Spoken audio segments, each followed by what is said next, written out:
Friends, कैसे हैं आप? उम्मीद करती हूँ अच्छे ही होंगे। तो आज मैं आपको पढ़ाने जा रही हूँ बहुत ही महत्वपूर्ण टॉपिक जो हर प्रतियोगी परीक्षा में पूछा जाता है। कौन सा है वो टॉपिक? कैग। कैग क्या होता है? नियंत्रक और महालेखा परीक्षक, यानी कि भारत के अंदर केंद्र और राज्यों के द्वारा जो खर्चे किए जाते हैं उन पर निगरानी रखता है कैग। ठीक है, तो इसमें मैं आपको बताऊंगी कि संविधान के कौन कौन से अनुच्छेद में क्या क्या इसके बारे में दिया गया है, ये कैसे कैसे कार्य करता है और इसका क्या महत्व है। अगर आपको मेरी वीडियो पसंद आए तो चैनल को सब्सक्राइब करना, वीडियो को लाइक करना, बने रहिए चैनल के साथ। तो चलिए मेरी वीडियो की तरफ। तो आज हम करवाने जा रहे हैं बहुत ही इम्पोर्टेंट टॉपिक, भारत में नियंत्रक एवं महालेखा परीक्षक। इसे अंग्रेजी में कहते हैं कंट्रोलर एंड ऑडिटर जनरल। अगर हम इसकी शॉर्ट फॉर्म की बात करें तो इसको कैग कहते हैं। क्या है इसकी जो स्थापना क्यों की गई थी भारत में? क्योंकि जो है केंद्र और राज्य दोनों ही अपने स्तर पर कार्य करवाते हैं, और जो कार्य वो करवाते हैं वो कितने खर्चे करते हैं, उन खर्चों के ऊपर जो निगरानी का काम है, उनका जो लेखा जोखा है, वो जो है ये नियंत्रक एवं महालेखा परीक्षक करते हैं। तो आइए जान लेते हैं पहले इसके इतिहास के बारे में, फिर बात करते हैं इसकी संपूर्ण जानकारी के विषय में। सर्वप्रथम इंग्लैंड में 1853 में इसकी स्थापना की गई थी। भारत में कब की गई? भारत में 1905 में इसकी स्थापना की गई थी। लेकिन अगर बात करें विधिवत रूप से करने की, तो जो 1919 का अधिनियम बना था उसमें इसकी स्थापना विधिवत रूप से की गई। ठीक है, फिर एक और जो है अधिनियम बनता है 1935, और इसमें जो है इसके कार्य एवं शक्तियों में वृद्धि की गई। 1950 में क्या है कि इससे पहले इसे जो है महालेखा परीक्षक कहते थे, लेकिन इसके 1950 के बाद, ठीक है, इसका नाम बदल के क्या रखा गया? नियंत्रक महालेखा परीक्षक। ठीक है, इसमें नियंत्रक जो शब्द है वो और जोड़ा गया। कब जोड़ा गया? 1950 के बाद। अब बात कर लेते हैं कि जो डॉक्टर भीमराव अंबेडकर जी थे उन्होंने क्या कहा इसके बारे में कि जो नियंत्रक एवं महालेखा परीक्षक है वो क्या है? भारतीय संविधान के तहत सबसे महत्वपूर्ण अधिकारी होता है। मतलब संविधान की अगर हम बात करें तो संविधान में सबसे महत्वपूर्ण अधिकारी जो है वो नियंत्रक महालेखा परीक्षक होता है। ठीक है, अब देखिए मुख्यतः रूप से ये क्यों बनाया गया था ये मैं यहाँ आपको बता रही हूँ। केंद्र एवं राज्य दोनों स्तरों पर सरकार द्वारा किए गए खर्चों की निगरानी अथवा लेखा जोखा रखते हैं। कौन रखता है? नियंत्रक एवं महालेखा परीक्षक। ये केंद्र और राज्य दोनों ही स्तरों पर क्या करता है? जो वो खर्चे करते हैं, जो कार्य करते हैं, उन पे खर्चा होता है, व्यय होता है, आय भी होती है केंद्र और राज्य की, तो उनकी जो निगरानी करने का काम है वो जो है नियंत्रक महालेखा परीक्षक करता है। यह भारतीय लेखा परीक्षण और लेखा विभाग का मुखिया होता है। क्या है? ये जो भारत का जो लेखा परीक्षण है और जो लेखा विभाग है इसका मुखिया होता है। कौन? नियंत्रक एवं महालेखा परीक्षक। ठीक है, ये कहाँ पे है? ये संविधान के अनुच्छेद 148 से 151 तक है, और ये संवैधानिक है। संवैधानिक का मतलब इसका वर्णन संविधान में दिया गया है, अंकित किया गया है। इसकी जो योग्यता है उसका वर्णन जो है संविधान में नहीं दिया गया है। लेकिन अगर बात करें इसके अधिकारी बनने की, तो जो IAS अधिकारी होते हैं ना, वो इस पद पर नियुक्त होते हैं। मतलब वो रिटायर होने के बाद उन्हें इस पद पर नियुक्त किया जाता है। इनकी जो नियुक्ति है वो राष्ट्रपति के द्वारा होती है। इनको शपथ कौन दिलवाता है? राष्ट्रपति दिलवाता है। इनका त्याग पत्र कौन लेता है? राष्ट्रपति लेता है। और क्या होता है कि ये निर्वाचित नहीं होते। क्या नहीं होते? ये निर्वाचित नहीं होते, इनकी नियुक्ति होती है। ठीक है, और ना ही ये राष्ट्रपति के प्रसाद पर्यंत होते हैं। याद रखना इस बात को, ये प्रसाद पर्यंत नहीं होते हैं। इनका जो वेतन है वो भारत की संचित निधि से दिया जाता है। और बात करें इसकी वेतन की तो 2.5 लाख रुपए जो है इसका वेतन है। ये पद कैसा है? ये पद संवैधानिक है। ठीक है, ये मैंने आपको पहले भी बताया कि इसका वर्णन संविधान में किया गया है। इसके बाद आते हैं इसके जो कार्य हैं वो क्या है कि जो संसद एवं विधानमंडल जब कार्य करते हैं तो सार्वजनिक धन आय और व्यय होता है। ठीक है, धन का दुरुपयोग न हो इसके लिए इस पद का गठन किया गया। इस पद का गठन क्यों किया गया है कि केंद्र और राज्य दोनों ही जो कार्य करते हैं उसमें पैसा खर्च होता है, ठीक है, आय भी होती है और व्यय भी होती है। आय कहाँ से होती है? सार्वजनिक धन यानी जनता के धन से होती है। तो इस पद का गठन इसलिए किया गया कि केंद्र और राज्य जो कार्य करते हैं वो सही रूप से करें ताकि जो है जनता के धन का दुरुपयोग ना हो, ठीक है। इसमें दो अनुच्छेद बहुत ही इंपॉर्टेंट है, ये कई बार पूछे जाते हैं।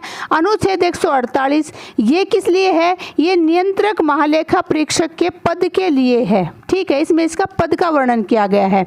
और 149 जो है वो किया गया है कार्य एवं शक्तियों के लिए कि इसकी जो है क्या कार्य हैं और इसकी जो है क्या क्या शक्तियां हैं। अब बात कर लेते हैं इसके कार्यकाल की। इसका कार्यकाल होता है 6 वर्ष का या फिर 65 वर्ष का, जो पहले पूरा हो जाए। 6 वर्ष पहले पूरे हो गए तो 6 वर्ष है, और 65 साल का वो पहले हो गया तो 65 साल इसका कार्यकाल है।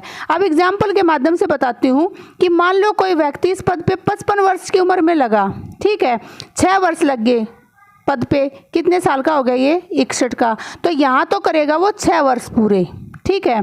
दूसरी तरफ अगर कोई व्यक्ति 60 साल का लगा, 6 साल बाद वो कितने का हो गया? 66 का। तो उसे 1 साल पहले ही जो है अपने पद से हटना पड़ेगा, ठीक है, क्योंकि वो 66 नहीं सिर्फ 65 वर्ष तक ही अपने पद पर रह सकता है। तो इस प्रकार इसका कार्यकाल निश्चित होता है। इसके बाद आती है इसको हटाने की प्रक्रिया, ठीक है। प्रक्रिया क्या है? अगर वह इस पद पर असमर्थ है कार्य करने में, वह कार्य नहीं कर पा रहा या किसी कदाचार में फंस जाता है, किसी या फिर उस पर कोई आरोप लग जाता है, तो क्या होता है कि जो उसे सुप्रीम कोर्ट के न्यायाधीश को हटाने की जो प्रक्रिया है उसके द्वारा हटाया जाता है, ठीक है। मतलब उसकी जो प्रक्रिया है वो सुप्रीम कोर्ट का जो जज जिस प्रक्रिया से हटाया जाता है उसी प्रक्रिया से जो है इसको हटाया जाता है। देखिए कैसे, एक तो संसद के जो दोनों सदन हैं वो जो है 2/3 सदस्यों से अलग अलग प्रस्ताव पारित करेंगे अपने अपने सदन में।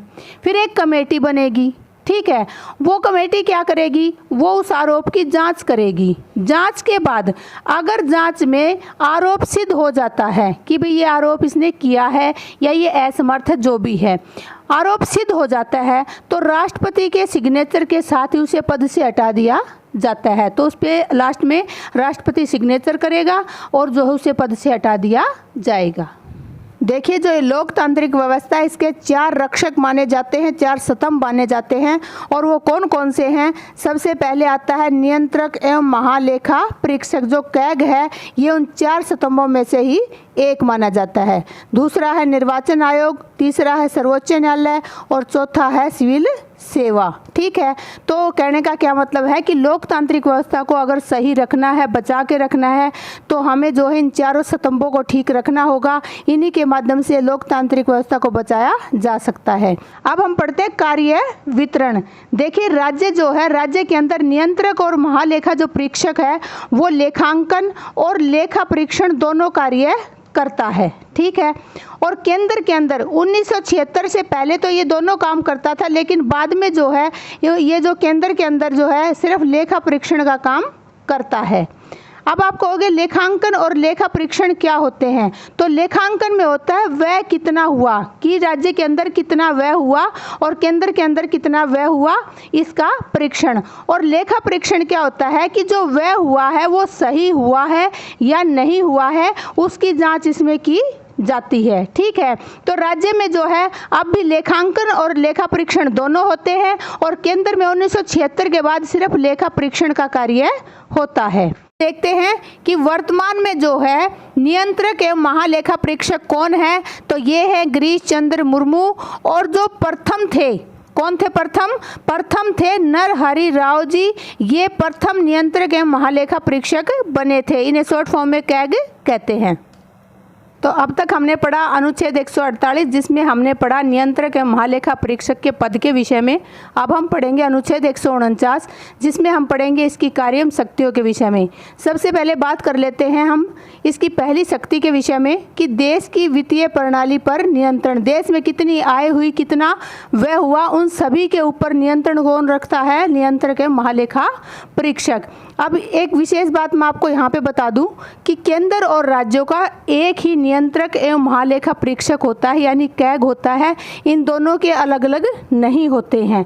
इन दोनों के ऊपर जो है एक ही व्यक्ति काम करता है। दूसरा क्या है, भारत की जो संचित निधि है और आकस्मिक निधि है, उसका जो धन व्यय होता है उसका परीक्षण भी कौन करता है, नियंत्रक एवं महालेखा परीक्षक। ठीक है, संचित निधि अनुच्छेद 266 में दी गई है और आकस्मिक निधि अनुच्छेद 267 के अंदर दी गई है। आगे आता है राष्ट्रपति और राज्यपाल के निवेदन पर किसी अन्य प्राधिकरण का लेखा परीक्षण। अगर राष्ट्रपति और राज्यपाल निवेदन करते हैं कि वो किसी और प्राधिकरण संस्था का जो है लेखा परीक्षण करे, तो जो है नियंत्रक और महालेखा परीक्षक उसका भी लेखा परीक्षण करता है, लेकिन अपने आप नहीं करता, वो राष्ट्रपति और राज्यपाल के निवेदन पर करता है। फिर वो क्या करता है, सभी जो सरकारी कंपनियां हैं उनके खर्चों की जांच भी करता है। ठीक है, जितनी भी सरकारी कंपनियां हैं उनमें कितने खर्चे हुए, उन सभी की जांच जो है नियंत्रक महालेखा परीक्षक करते हैं। अब देखिए आगे क्या है, अनुच्छेद 150। इसमें क्या है, संघ एवं राज्यों में लेखों के प्रकार। ठीक है, राष्ट्रपति को राज्य के लेखा का प्रारूप कैसा होना चाहिए पर सलाह देता है। जो नियंत्रक महालेखा परीक्षक है वो सलाह देता है, किसको देता है, राष्ट्रपति को देता है। किस बारे में, कि राज्य का जो लेखे का प्रारूप है वो किस प्रकार का होना चाहिए। और राष्ट्रपति की जो स्वीकृति से केंद्र और राज्यों के लेखांकन के लिए प्रपत्र निश्चित करता है, और प्रपत्र तैयार करता है किसका, लेखांकन का। किसकी स्वीकृति से, राष्ट्रपति की स्वीकृति से। ठीक है, आगे आता है अनुच्छेद 151। इसमें क्या है, कैग अपनी रिपोर्ट राष्ट्रपति राज्यपाल को देता है। क्या देता है, रिपोर्ट। देखिए कैसे देता है, ये मान लो रिपोर्ट है। ठीक है, अगर वो केंद्र की रिपोर्ट है तो वो किसको देगा, राष्ट्रपति को देगा। राष्ट्रपति उसको किसको देगा, संसद को देगा। ठीक है, और संसद में जो है लोक लेखा समिति होती है वो उसकी जांच करेगी कि कितनी आय हुई और कितना व्यय हुआ। ठीक है, उसकी जांच होगी। इसी प्रकार अगर रिपोर्ट राज्य की है तो वो राज्यपाल को देगा। ठीक है, राज्यपाल उसे विधानमंडल में रखेगा और फिर उसकी क्या होगी, जांच होगी। इस प्रकार जो है वो अपनी रिपोर्ट रखता है। लोक लेखा समिति जो है वो कैग की मित्र भी है, गाइड भी है और मार्गदर्शक भी है। ठीक है, दोनों का सेम काम होता है, तो इसको इसकी आंख भी कहते हैं, इसका मित्र भी कहते हैं, इसके कान भी कहते हैं। तो इस प्रकार जो है इसको कहा जाता है।